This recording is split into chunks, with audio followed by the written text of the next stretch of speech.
आज हम कक्षा 9th का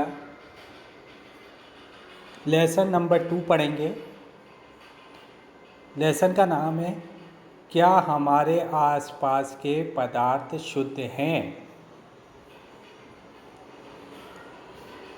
इसमें आप पहले चैप्टर में पढ़ चुके पदार्थ क्या होता है। पदार्थ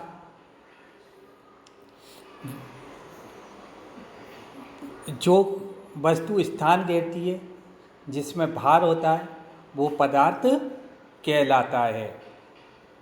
अब हमारे आसपास के जो पदार्थ हैं उसे दो भागों में बांटा गया है, अशुद्ध पदार्थ और शुद्ध पदार्थ। अशुद्ध पदार्थ जो है क्या होते हैं और शुद्ध पदार्थ क्या होते हैं, अब ये पढ़ेंगे। शुद्ध पदार्थ हैं उसको भी दो भागों में बांटा गया है, तत्व और यौगिक में। पहले अपन क्लियर करते हैं शुद्ध और अशुद्ध पदार्थ का अर्थ क्या होता है। अशुद्ध पदार्थ क्या होते हैं? जब पदार्थ के कण अलग अलग रासायनिक प्रकृति के हों, जब किसी पदार्थ के कण अलग अलग रासायनिक प्रकृति के हों तो उसे अशुद्ध पदार्थ कहते हैं। इसका अच्छा एग्जाम्पल है समुद्र का पानी, वायु, मिट्टी। अब समुद्र के पानी में जो भी कण हैं, जैसे जल है, नमक है, इन सब जो पदार्थ हैं, इन सब के पदार्थों की जो रासायनिक प्रकृति है वो समान नहीं है। ऐसी वायु भी बहुत सारी गैसों का मिश्रण है, नाइट्रोजन है, ऑक्सीजन है, कार्बन डाइऑक्साइड है। मिट्टी में भी बहुत सारे अवयव मिले रहते हैं, इन सब की रासायनिक प्रकृति समान नहीं होती है, इसलिए अपन इन्हें क्या कहेंगे? अशुद्ध पदार्थ कहेंगे। अब बात करते हैं अपन शुद्ध पदार्थ क्या होते हैं। तो शुद्ध पदार्थ इसके अपोजिट हो जाएंगे। जैसे आपने पढ़ा अशुद्ध पदार्थ क्या होते हैं, जब पदार्थ के कण अलग अलग रासायनिक प्रकृति के होते हैं तो उसे अशुद्ध पदार्थ कहते हैं, जैसे समुद्र का पानी, वायु, मिट्टी। अब और शुद्ध पदार्थ कौन हो गए?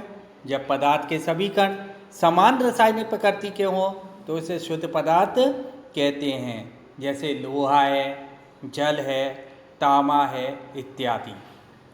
ठीक, लोहे में देखो, जैसे लोहे में सभी परमाणु किसके होंगे? आयरन के होंगे। ऐसी जल में भी क्या है? हाइड्रोजन और ऑक्सीजन, इनकी रासायनिक प्रकृति क्या होगी? हाइड्रोजन और ऑक्सीजन मिलेंगे, तो ये क्या हो गया? शुद्ध पदार्थ हो गए। तांबे में भी, कॉपर में एक ही प्रकार के परमाणु होंगे, इसलिए ये शुद्ध पदार्थ हो गया। अब कभी कभी अपन मार्केट जाते हैं तो अपन कुछ वस्तुएं खरीदते हैं, उसके ऊपर लिखा रहता है शुद्ध घी, शुद्ध दूध, शुद्ध शहद इत्यादि।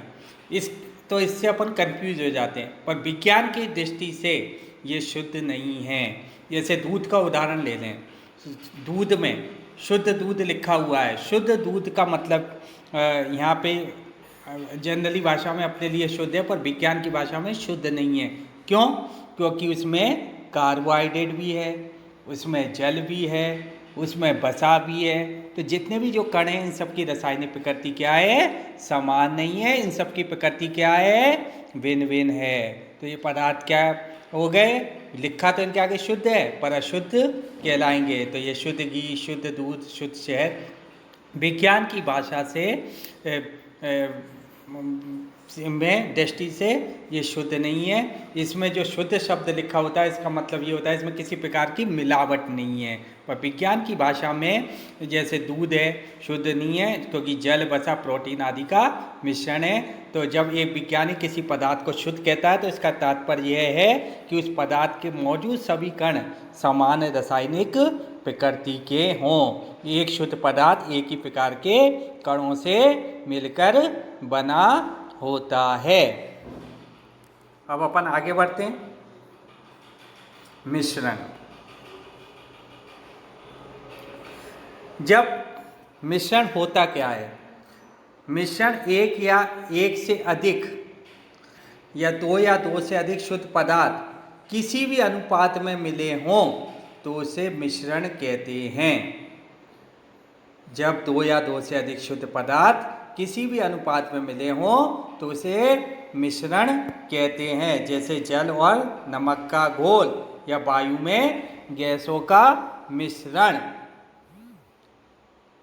जैसे अब अपन ने जैसे जल में ले लिया सोडियम क्लोराइड, तो सोडियम क्लोराइड अपने आप में एक शुद्ध पदार्थ है और इसे भौतिक विधि द्वारा इसके अवयवों को अलग नहीं किया जा सकता। तो इस प्रकार से हम देखते हैं कि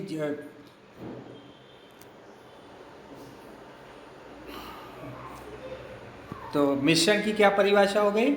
जब दो या दो से अधिक शुद्ध पदार्थ किसी भी अनुपात में मिले हों उसे मिश्रण कहते हैं। जैसे जल और नमक का घोल। और इसकी एक और विशेषता, इसमें घटक पदार्थों के गुण विद्यमान होते हैं। इसमें जो घटक पदार्थ होते हैं उनके गुण होते हैं। जैसे जल में सोडियम क्लोराइड के गुण होंगे, वायु में सबके गुण होंगे, ऑक्सीजन के गुण होंगे, नाइट्रोजन के होंगे, कार्बन डाइऑक्साइड के गुण होंगे। इसमें जो घटक पदार्थ होते हैं जिससे मिलके बना होता है उन सबके गुण क्या होते हैं? विद्यमान रहते हैं।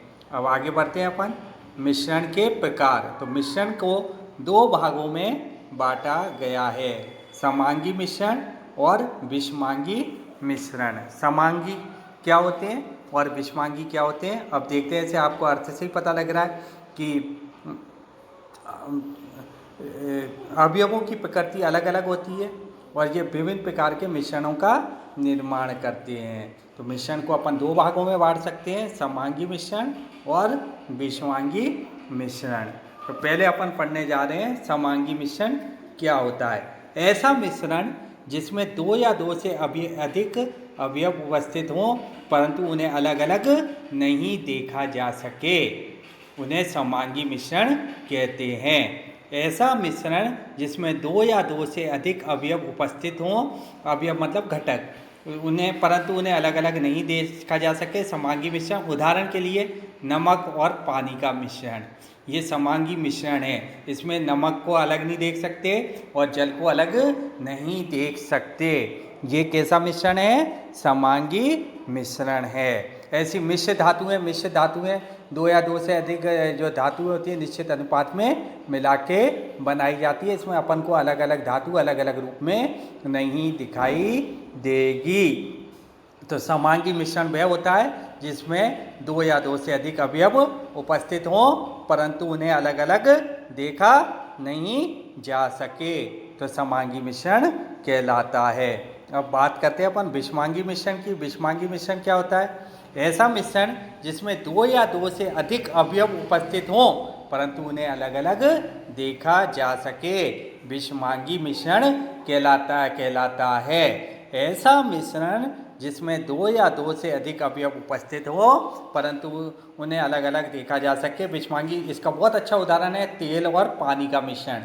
तेल और पानी का मिश्रण कर देते हैं तो तेल की परत अलग दिखाई देती है हमें और पानी की परत अलग दिखाई देती है। तो विषमांगी मिश्रण की ये विशेषता है, इसमें जो अवयव होते हैं उन्हें अलग अलग देखा जा सकता है।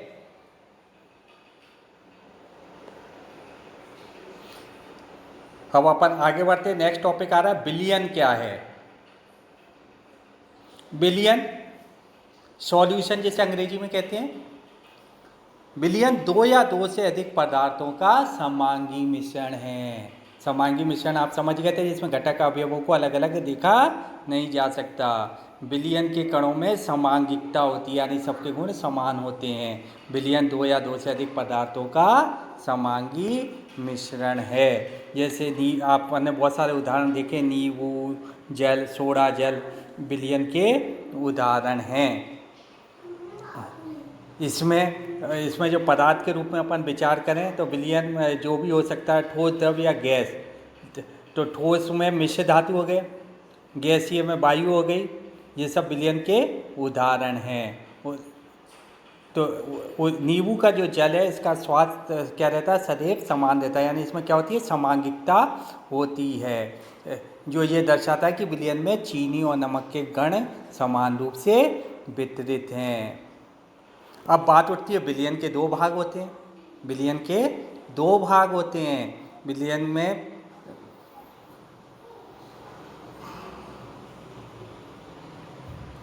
बिलियन दो या दो से अधिक पदार्थों का समांगी मिश्रण है। अभी बताया मैंने बिलियन के कणों में समांगिकता होती है, यानी ये बिलियन में चीनी और नमक के कण क्या होंगे, जैसे मैं नींबू जल ले लूँ तो चीनी और नमक और नमक के जो कण होंगे वो समान रूप से विद्यमान होंगे। नमक के पानी का स्वाद हर भाग में क्या रहेगा, जैसे समान रहता है, क्योंकि नमक और पानी के कण समान रूप से वितरित होते हैं। अब अपन इसी के आगे बढ़ते हैं। बिलियन के भाग, बिलियन के दो भाग होते हैं, विलायक और विलय। अब ध्यान देना, बिलियन समांगी जो दो या दो से अधिक पदार्थों का समांगी मिश्रण है, बिलियन अपन ने पढ़ा है। अब बिलियन के दो भाग होते हैं, विलायक और विलय। विलायक क्या होता है, बिलियन में जिस पदार्थ की मात्रा अधिक होती है उसे विलायक कहते हैं, और विलियन में जिस पदार्थ की मात्रा कम होती है उसे क्या कहते हैं, अपन विलय कहते हैं। जैसे नमक और पानी का घोल, तो इसमें किसका मात्रा अधिक है, पानी की, तो पानी क्या हो गया, इसमें विलायक हो गया। और विलय कौन हो गया, नमक, क्योंकि इसकी मात्रा क्या है, कम होती है। तो विलियन में जिस पदार्थ की मात्रा कम होती है उसे अपन क्या कहते हैं, विलियन कहते हैं। ध्यान देना इस बात पे, ठीक है। अब आगे बढ़ते हैं अपन, उदाहरण ले रहा हूँ मैं आपके सामने।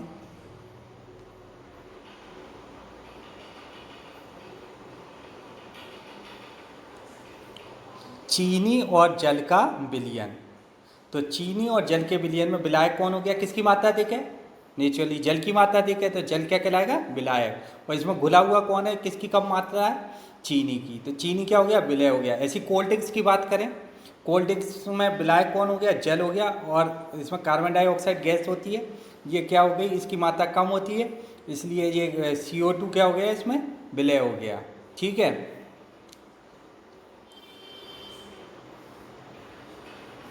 चीनी और जल के विलयन की बात करें तो चीनी और जल के विलयन में सबसे अधिक मात्रा किसकी होती है, जल की, तो विलायक कौन हो गया इसमें, जल, और विलय कौन हो गया इसमें, मात्रा किसकी कम है, चीनी की।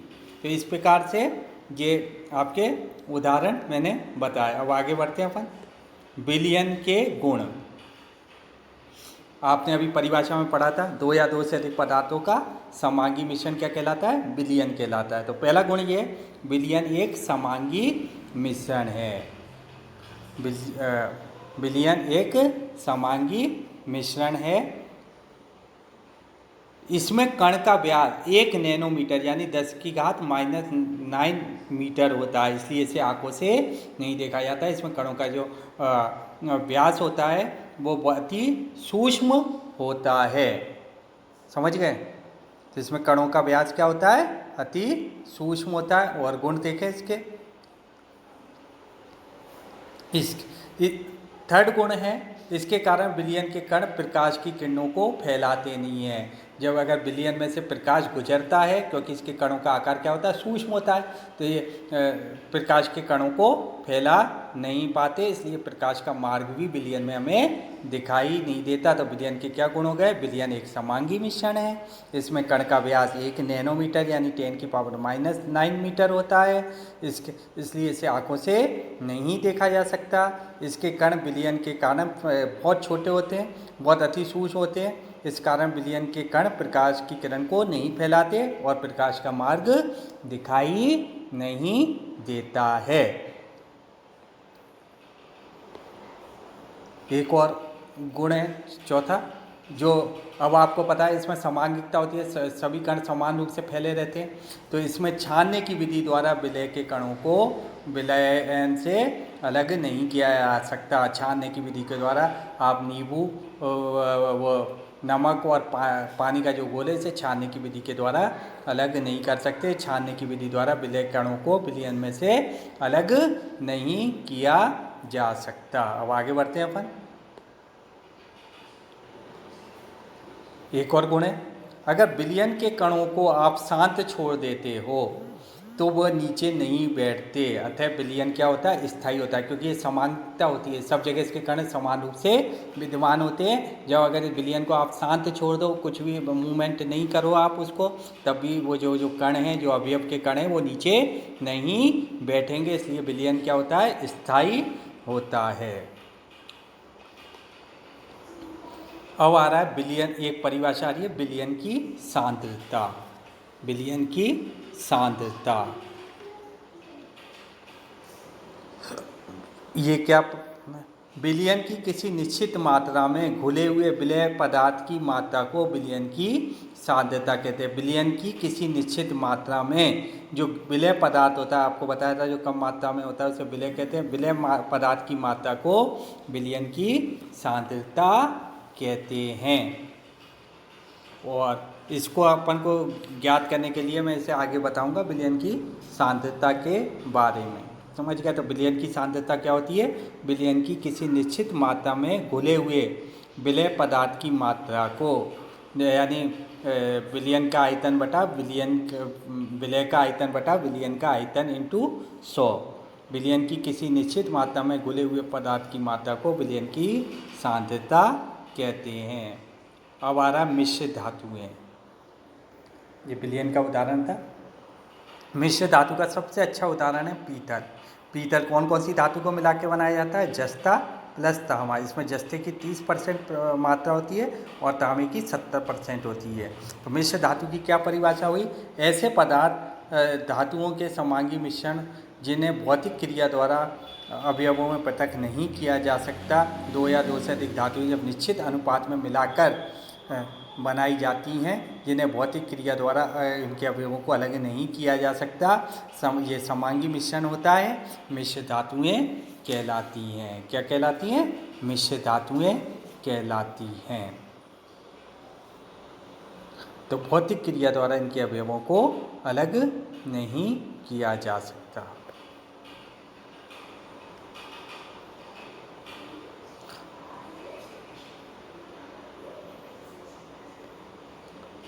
और इसमें मिश्रण में अपने घटकों के गुणों को दर्शाते हैं, पृथक पृथक संगठन रखते हैं, इनकी मात्रा अलग अलग रहती है। जैसे पीतल में जस्ता 30%, तांबा 70%, और ये अपने अपने घटकों के गुणों को दर्शाते हैं। इनको भौतिक विधि द्वारा अलग नहीं किया जा सकता। अब आगे बढ़ते हैं निलंबन। निलंबन का पर बात करने जा रहे हैं। इससे इसका जो उदाहरण है सबसे अच्छा आप पढ़ सकते हो। जैसे पानी में मिट्टी को घोल दो, तो आप देखोगे थोड़ी देर बाद क्या हो जाएंगे, वो नीचे बैठ जाएंगे। तो वो कण थोड़ी देर तो वो रहेंगे। निलंबन एक विषमांगी मिश्रण है। विषमांगी मतलब इसके अवयव पूरी तरह से घुलते नहीं हैं, जिसमें विलय पदार्थ के कण घुलते नहीं है, बल्कि माध्यम में क्या रहते हैं, निलंबित रहते हैं। जैसे मिट्टी को घोल दोगे थोड़ी देर रहेंगे और फिर नीचे बैठ जाएंगे, यानी निलंबन क्या हो जाएगा, समाप्त हो जाएगा। इसमें निलंबित कण आँखों से देखे जा सकते हैं। आप जब वो नीचे बैठ जाएगी मिट्टी, तो आप उसके कणों को आसानी से देख सकते हैं कि ये मिट्टी नीचे बैठी हुई है। इसमें सांस छोड़ने पर कण नीचे बैठ जाते हैं और निलंबन क्या होता है, स्थायी नहीं होता है, अस्थायी होता है। तो निलंबन का उदाहरण है, जैसे पानी में मिट्टी को घोल दिया तो आपको उसके कण थोड़े थोड़े तैरते हुए दिखाई देंगे, और फिर अगर आप विलयन को शांत छोड़ दोगे तो निलंबन समाप्त हो जाएगा, यानी मिट्टी नीचे बैठ जाएगी। तो निलंबन क्या होता है, अस्थायी होता है। निलंबन का सबसे अच्छा उदाहरण क्या है, मिट्टी और पानी का घोल।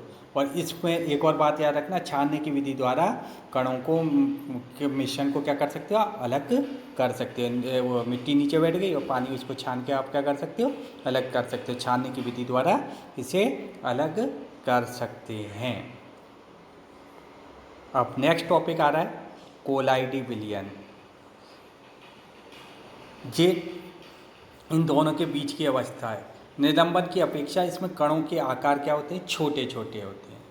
क्या होते हैं, कणों के आकार छोटे छोटे होते हैं। निलंबन से कणों के आकार इसके क्या होते हैं, छोटे होते हैं और समान रूप से फैले रहते हैं, जिसके कारण मिश्रण समांगी प्रतीत होता है, लेकिन वास्तव में वो समांगी नहीं होता। ये विषमांगी मिश्रण है। जैसे दूध में क्या सारे कण फैले रहते हैं। इसका आकार क्या होता है, निलंबन की अपेक्षा कणों का आकार तो छोटा होता है और ये सममांगी मिश्रण परिस्थिति होते हैं, लेकिन ये विषमांगी होते हैं।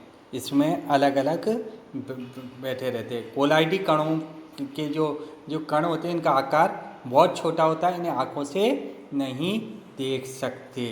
अपन क्या नहीं कर सकते, इन्हें आकार के कारण, कोलाइडी कणों के छोटे आकार के कारण इन्हें आँखों से नहीं देखा जा सकता, लेकिन ये कण प्रकाश की किरण को आसानी से फैला देते हैं। कोलाइडी विलयन से जब प्रकाश गुजरता है तो इसको फैला देते हैं। इस प्रभाव को टिंडल प्रभाव कहते हैं, क्योंकि टिंडल नामक वैज्ञानिक ने इसकी खोज की थी।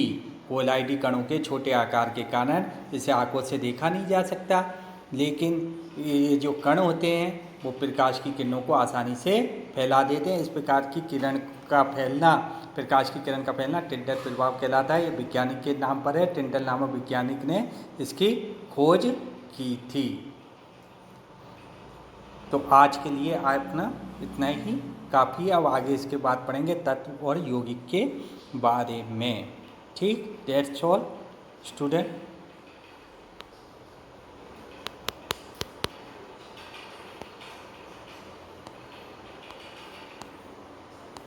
मेरे पापा